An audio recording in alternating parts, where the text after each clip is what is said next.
Welcome to Paul Nirmal Official. নামিরলে করতা লেখলে করতা কর শব্দের অর্থ কি? হাত, তাই না? করতা মানে হাতের তালি। আপনার যন্ত্র নাই, হাতে তালি দেন। কেন দিতে বললেন? কেন দিতে বললেন? আপনারা দেখবেন এখানে কোনো ডাক্তারবাবু যদি থেকে থাকেন, এখানে শুধু না, গোটা ভারতবর্ষ নয়, সারা বিশ্বব্যাপী যারা তৃতীয় লিঙ্গের মানুষ, যাদের আমরা গোড়া বাংলায় হিজড়ে বলি, তারা দিনের মধ্যে 100 বার অন্তত হাতে তালি দেয়। বাবা দেখেছেন কোনোদিন কোনো ডাক্তারের চৌকাট পেরিয়েছে? দেখেছেন? আছেন এমন কোনো ডাক্তারবাবু? কেন নেই? আপনার হাতের মধ্যে শরীরের সবগুলো নাম রয়েছে। হাতে যখন তালি দেবেন তখন আপনার এত প্রেশার হচ্ছে, পয়েন্টগুলো হাতের মধ্যে। তার জন্য আপনার শরীরটা সারা জীবন সুস্থ থাকবে। 100 বার করে হাতে তালি করে দেখুন। 1 বছর পর যদি আমাকে বায়না করে নিয়ে আসেন, তখন বলবেন, ভাই নির্মল, তোমার কথা শুনে আমি এই সারা বছর 3 টাইম বা সারাদিনই 100 বার করে হাতে তালি দিয়ে আমার এই ব্যায়াম হয়েছে।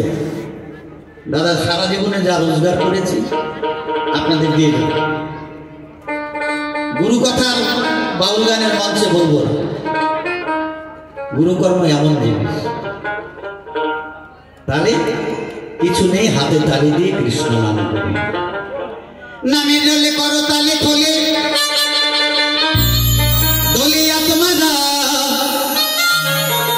দোলিয়াত মারা বদনি বলো রাধা কৃষ্ণ নাম।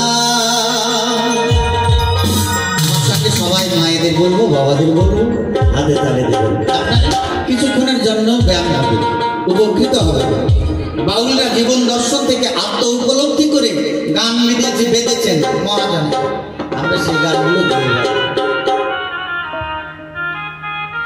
নামি ডলে করো তালে খোলে, নামি ডলে করো তালে খোলে, দোলে একটা দোলে কৃষ্ণ নাম, সবাই বলি বলো হরি কৃষ্ণ নাম। জয় জয় রাধা গোবিন্দ প্রেমানন্দে হরিবল হরিবল হরিবল।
অজপা নাম চারক,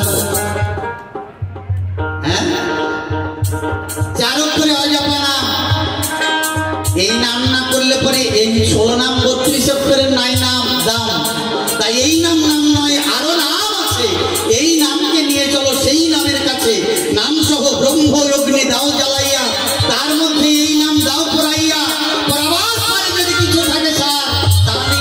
কি অবসিদ্ধ পাঠ। জয় জয় রাধা গোবিন্দ প্রেমানন্দে।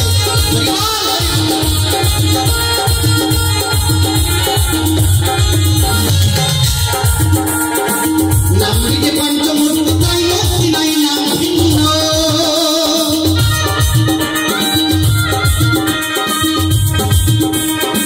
দারুণ মন্ত্র হৃদয় যন্ত্র চালক করবায়া ছিন্ন।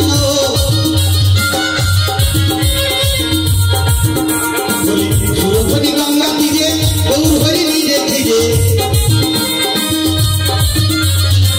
সুরধনী গঙ্গা তীরে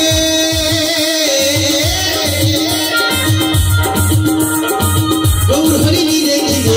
কাজেরি বাজা কাজেরি বাজা বলি বল কৃষ্ণ নাম সবাই বলি বল হরি কৃষ্ণ নাম।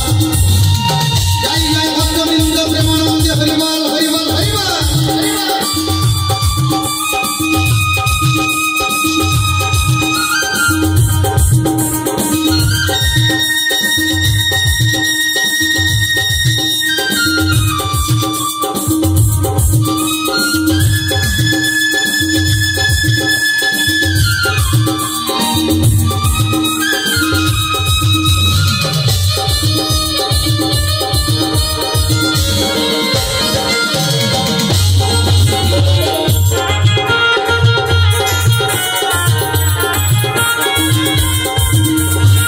পবিত্র নামে সিদ্ধ প্রসিদ্ধ হরি ডাকলে।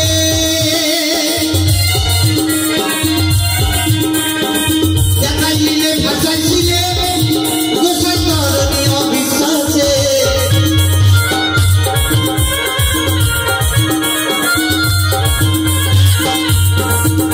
নামকে লক্ষ্যবিদ্ধ করতে হবে, স্থির করে মন গুরুর দেয়া নাম যাজন করতে হয়। কেমন করে মন স্থির করবেন? যদি আপনি গুরু ঘরে না যান তাহলে আপনার বাড়িতে আয়না আছে, মা সকলের বাড়িতে আছে দর্পণ আয়না। এই আয়নার দিকে চোখ রাখুন, আপনার নয়নে নয়নে বান পরিশ্রম করুন ওই প্রতিচ্ছবির আর আপনি নিজে। আর তখন মনটাকে রাখবেন যেখানে সিঁদুরের ফোঁটা দেন। বাবারা যেখানে তিলকের বিন্দু অঙ্কন করে এই জায়গাটাতে মনটাকে স্থির করতে হবে। এরকম অভ্যাস করতে করতে আপনার চঞ্চল মন নিশ্চয়ই স্থির হবে, শান্ত হবে, নিষ্ঠা তার মধ্যে আসবেই। তাই লক্ষ্যবিদ্ধ নামে সিদ্ধ